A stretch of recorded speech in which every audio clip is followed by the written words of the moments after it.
Praise the Lord everyone. आत्मा की आवाज में आप सभी का पुनः मैं स्वागत करता हूं। मेरे प्रियो, आज हम मनन के लिए निकालेंगे भजन संहिता की पुस्तक, उसका 62वां अध्याय।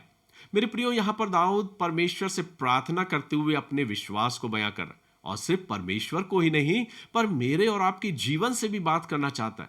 जब हम इस वचन के इस मनन को करते हैं तो दाऊद यहाँ पर प्रार्थना के दौरान इस बात को कहते हैं कि परमेश्वर ही एकमात्र शरण स्थान, अर्थात दाऊद इस बात को बयां कर रहे हैं कि मेरा भरोसा इंसानों पर नहीं, पैसों पर नहीं या पदों पर बैठे व्यक्तियों पर नहीं, पर मेरा भरोसा, मेरा विश्वास मेरे परमेश्वर पर है। अगर आज हम अपने आप से इस बात को पूछें कि मेरा विश्वास, मेरा भरोसा किस पर है, तो अक्सर हम और आप इस बात को कहेंगे कि हम इंसानों पर, हम लोगों पर विश्वास करते हैं, भरोसा रखते हैं। कई बार यह भरोसा बिखरता हुआ और टूटता हुआ नजर आता है, क्योंकि जब हम लोगों पर विश्वास करते हैं, भरोसा करते हैं, उन लोगों पर जो अक्सर कई बार छोड़कर चले जाते हैं। कई बार हम और आप अपनी दौलत पर, अपने पैसों पर, अपने रुपयों पर विश्वास करते हैं, भरोसा रखते हैं कि शायद बुरे वक्त में ये पैसा मेरे काम आएगा। लेकिन देखने में आता है कि पैसा सब जगह काम नहीं आता, जो घटता और बढ़ता रहता है।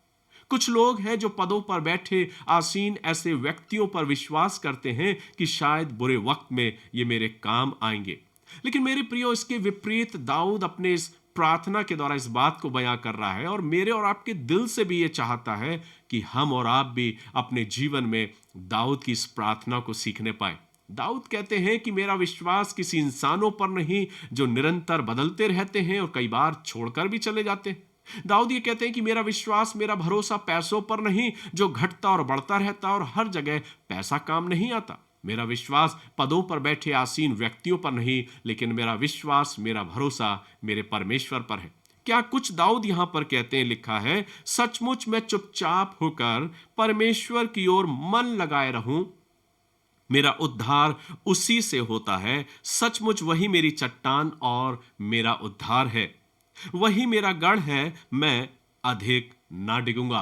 सो दाऊद यहां जब प्रार्थना करते हैं तो दाऊद यही कहते हैं कि मेरा विश्वास ना इंसानों में है, ना पैसों में है, ना पदों पर बैठे आसीन व्यक्तियों पर है, लेकिन मेरा विश्वास, मेरा भरोसा परमेश्वर पर है। परमेश्वर के वचन को जब हम पढ़ते हैं तो परमेश्वर के वचन के द्वारा इस बातों को हम सीखते हैं कि दाऊद ये बताने का प्रयास कर रहे हैं कि मेरा विश्वास, मेरा भरोसा तो सिर्फ परमेश्वर पर टिका हुआ है। और इसलिए जब हमारा और आपका विश्वास और हमारा और आपका भरोसा जब परमेश्वर पर टिका हुआ होता है तो हमें बाहर का शोरगुल सुनाई नहीं देता। अक्सर जीवन में कई बार हम और आप शांति की खोज में रहते हैं। कितने हैं जो उन शांतियों को अपने जीवन में प्राप्त करना चाहते, कई हैं जो अपने जीवन में उस शांति को उन भौतिक चीजों में, रुपये और पैसों में ढूंढते हैं। लेकिन मेरे प्रियो, भजन 62वां अध्याय मुझे सिखाता है कि सच्ची शांति, सच्ची सुरक्षा मुझे और आपको परमेश्वर में मिलती है। इसलिए मेरे प्रियो, ये जीवन प्रभु ने आपको और मुझको दिया है, और इस जीवन में हम अपने जिंदगी को परमेश्वर के वचन के अनुसार आनंद के साथ, विश्वास के साथ अपने जीवन को व्यतीत करें।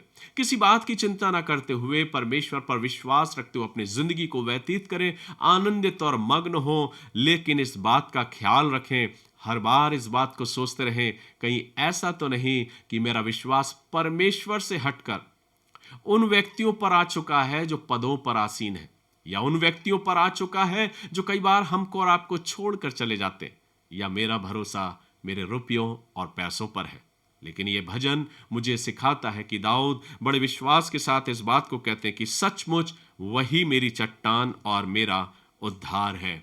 दाऊद का यह विश्वास मेरे और आपके जीवनों से भी बात करता है। क्या आज इस समय में जब हम इस वचन को सुन रहे हैं, मैं और आप भी ये कह सकते हैं कि प्रभु, मेरा और मेरा विश्वास जो है वो आप पर है, और मैं अपने जीवन से तेरा धन्यवाद करता हूं कि मैं दौलत पर नहीं, पदों पर आसीन लोगों पर नहीं, और ऐसे लोगों पर नहीं जो अक्सर बीच मझधार में होकर छोड़कर चले जाते हैं, लेकिन मेरा विश्वास मेरे प्रभु में है जो ना मुझे कभी छोड़ता है और ना मुझे कभी त्यागता है।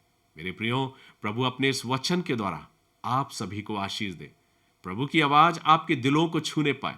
जिस प्रभु ने मुझे इस पूरे वर्ष भर में संभाला है, वो आने वाले वर्ष में भी आपको बहुत अधिकाई से संभालेगा और अपनी आशीषों को आपके जीवनों पर प्रदान करेगा।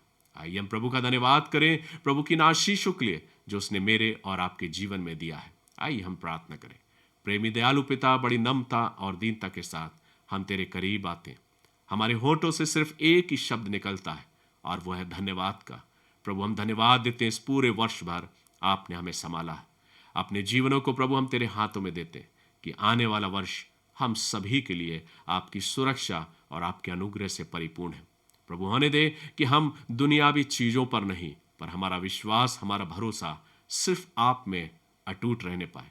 इस आशा और विश्वास के साथ प्रभु हर एक सुनने वालों को और आज के इस वचन को और अपने आप को तेरे हाथों में देते हुए प्रार्थना उद्धार करते यीशु ख्रीष्ट के नाम से मांगते हैं, आमीन। मे गॉड ब्लेस यू मेरे प्रियो। प्रभु आप सभी को बहुत अधिकाई से आशीष दे। प्रभु आपकी अगुवाई करे और आप जिंदगी के सफर में प्रभु के साथ यूं ही चलने पाए। जय मसीह की।